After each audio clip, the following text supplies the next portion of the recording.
Hello there everyone, welcome to the channel if you're new, welcome back if you are not. I am EDJ, and now we're going to be learning a bit more about, the next step of the Cursus Honorum. I think that's the proper pronunciation. Wait, did I mix it up? Okay, Cursus Honorum. Yes. So we learned about the Questors, which was where basically you made your first step into the Senate at the age of 30. Now the Aediles at the age of 35, mid-30s, is the next step, but to my knowledge, it's also skippable, I believe. So, I actually kind of want to learn a lot about this one in particular, because it seems the one that seems to stand out a little bit from all the others. So, yes, let's learn about this, and yeah. If you want to watch the original video, the link down in the description down below. With that said, and without any further ado, let us get to it, shall we? Let us learn about Aediles. Aediles are the second step on our trek up Rome's Cursus Honorum. They are unique in that they were an optional step. It was possible to move directly from Questor to Praetor, but there was a potential 9-year gap between the two positions. The future leaders of Rome needed to build their resumes. We talked about Questors before, and you may remember that they were relegated to being second in command to more powerful politicians. This was not the case with Aedile. Unlike Questors, serving as an Aedile was an excellent platform from which to build a political brand. The position could not be a mandatory step on a political career, since there were only 4 open positions on any given year. Becoming an Aedile was a particularly good career move for a populist politician, since the nature of the job involved direct day-to-day contact with the lower classes.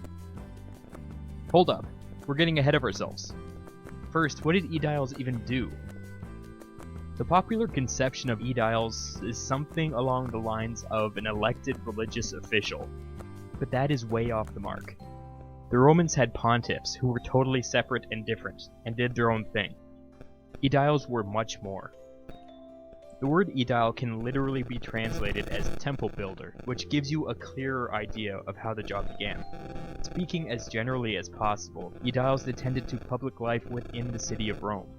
That's such a broad description that it's almost meaningless, so let's get a little bit more specific. Even though the name means temple builder, Aediles didn't actually have to build temples anymore. Anybody was allowed to build a temple. Private citizens, the Roman Senate, anybody.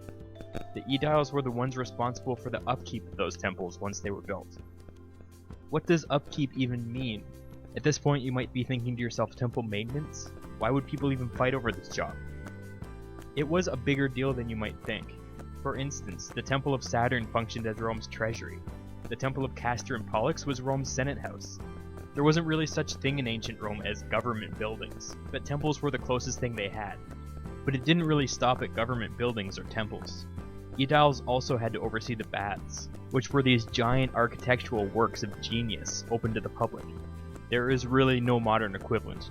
Most citizens, unless they were dirt poor, made a trip to the baths in the middle of the day. It was a huge part of Roman social life, and these bath complexes eventually grew out to include rooms for such things as weightlifting, wrestling, dice games, board games, libraries, restaurants, shopping centers, tons of stuff. Dang, these baths sound awesome. Oh man, so Aediles. Yeah, this is definitely interesting. I did not expect so much of this, but I'm starting to see it now. Just running the public baths could have been a full-time job. Consistent supply of fresh water was essential in order to have well-functioning bathhouses, which meant that the Aediles were also responsible for the maintenance of the aqueducts, which were amazing feats of engineering in their own right. They didn't just oversee the city's water, but its food too. Cheap or free bread was bought and given out as part of a government program, and Aediles were responsible for making this happen. They had the monumental task of securing a steady supply of grain for the city, storing it in government warehouses, and stockpiling enough to last through the winter. I won't go on about this for any longer, but I think you get my point. Most of the day-to-day things that we would normally associate with municipal government were overseen by the Aediles. In the minds of the people actually serving in these offices, everything I just mentioned probably took up like 40% of their brainpower. Honestly, their main concern was the fact that the Aediles were in charge of the festivals and the public holidays. This was the big draw for becoming an Aedile, and it's why they have this undeserved reputation as religious officials. To put on the public festivals, the state granted the Aediles a modest annual budget, but over time, it just became customary for the Aediles to supplement that budget with their own private wealth. Come and take a look and see what we got. The #1 movie in the world is Garfield. Oh, hey! Julius Caesar borrowed and spent several fortunes just to be elected Aedile. He borrowed and spent several more fortunes to put on some of the most lavish games on record. He was an ambitious guy and determined to make a name for himself. Let me give you one example of him trying to stir up some controversy in his time as Aedile. This requires a bit of context, but I promise it's worth it. When Caesar was a teenager, there was a civil war between two men named Sulla and Marius. Sulla was an aristocratic conservative who wanted to restore the rights of the Senate and the upper classes. Marius was a low-born populist who believed in the power of the more democratic popular assemblies. Or anyways, this is what the two men said to justify their actions. In practice, they were both nakedly ambitious men, and by the end of the Civil War they had each done the unthinkable and stormed the city of Rome at the head of an army. In the end, Sulla and the conservatives won, but it was a deeply traumatizing experience for the Romans.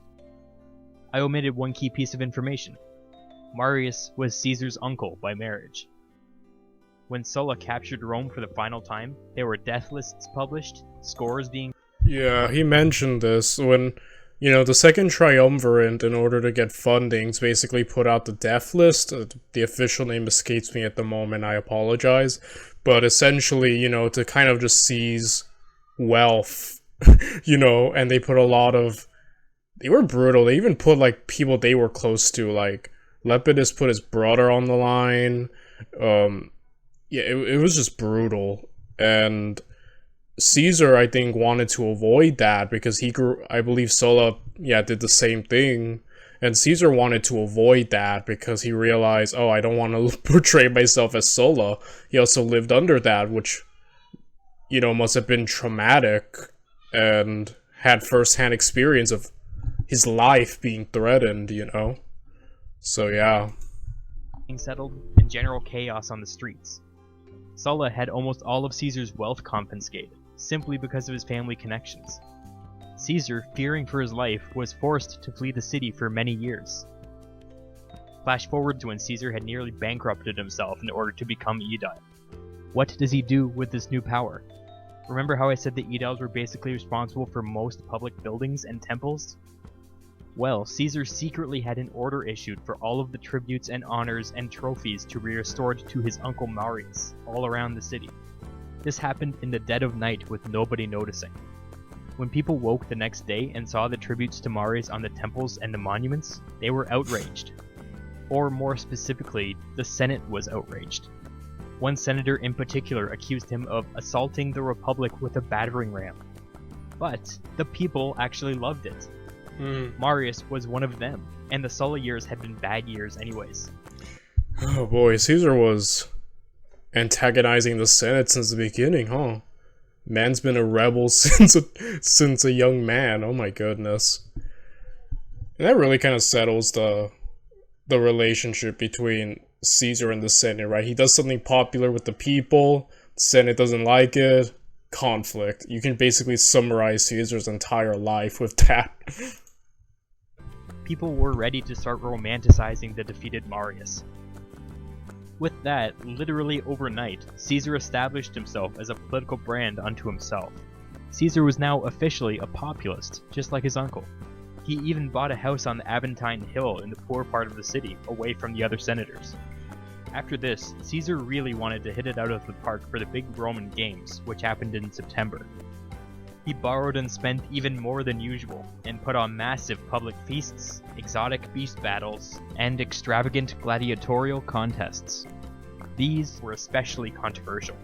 Caesar reportedly had huge numbers of gladiators shipped to the city from all over, all of whom were outfitted in silver armor and the finest weapons money could buy. Honest to God, the Senate thought that he was preparing to overthrow the government. He had them that freaked out over his little Marius stunt.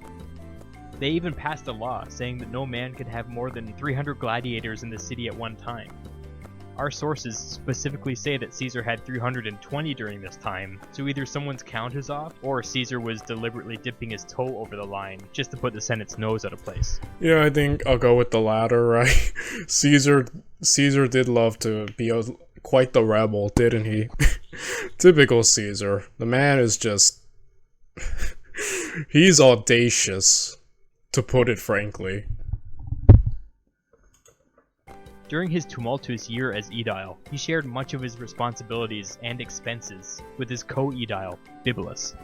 In essence, they put on these games together. Bibulus told a joke at the time. Remember how I mentioned that the Senate officially met in a place called the Temple of Castor and Pollux? Castor and Pollux were the so-called divine twins. But people being people, and laziness being laziness, in everyday speech it was usually just shortened to the Temple of Castor. Bibulus joked that the joint aedileship of Caesar and Bibulus, like the Temple of Castor and Pollux, was simply known as the aedileship of Caesar. In other words, Bibulus was upset that Caesar was getting all the credit. Oh, Bibulus, you have no idea what's about to happen to you. Remember, I can't get over his year, Julius Caesar, where Bibulus essentially got bullied for an entire year. I'll never forget him being vetoed his final speech. Bibulus, man. One of the biggest L's in Roman history. Oh, Bibulus.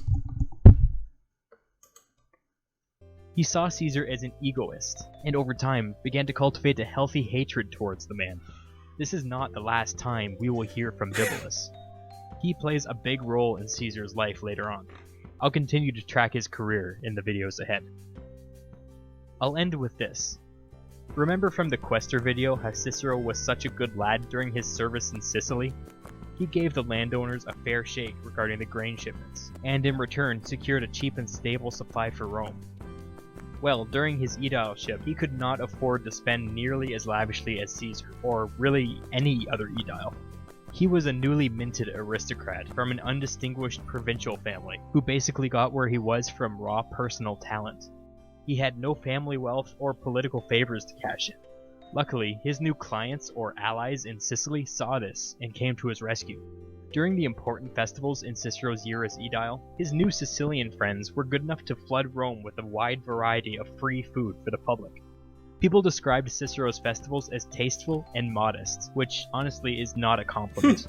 But people generally gave him a pass because of his extravagant feasts, which were offered free of charge to the poor. His political contacts from his time as Questor saved him from disaster, and his aedileship was generally considered a success.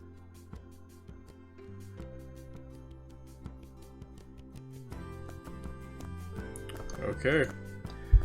So next time we'll be learning about the praetors. You know what I'm liking about this? He's using examples from Caesar and Cicero. I wonder if he's going to continue this trend, but yeah, it's kind of cool because I was kind of like wondering, like when we were watching the Julius Caesar series, he just jumps to when Caesar's consul. I was kind of like, you know, it would have been cool if he made like a video, like a little bit more about Caesar's origins, but now that we're watching this, I'm like, oh, he did. Well, not a specific video titled it, but he sprinkled it in a way to explain Roman politics and the hierarchy, so that's much appreciated. Well done, Historia Civilis. The man never ceases to amaze me in how he manages to keep my attention in politics, which is, no offense, not the funnest subject to delve into, personally, my opinion, but it is when Historia Civilis talks about it. So that the man's gifted, I'll say that, and I'm looking forward to the next episode of this series. So with that said, I'll see you guys in the next one. Bye everyone.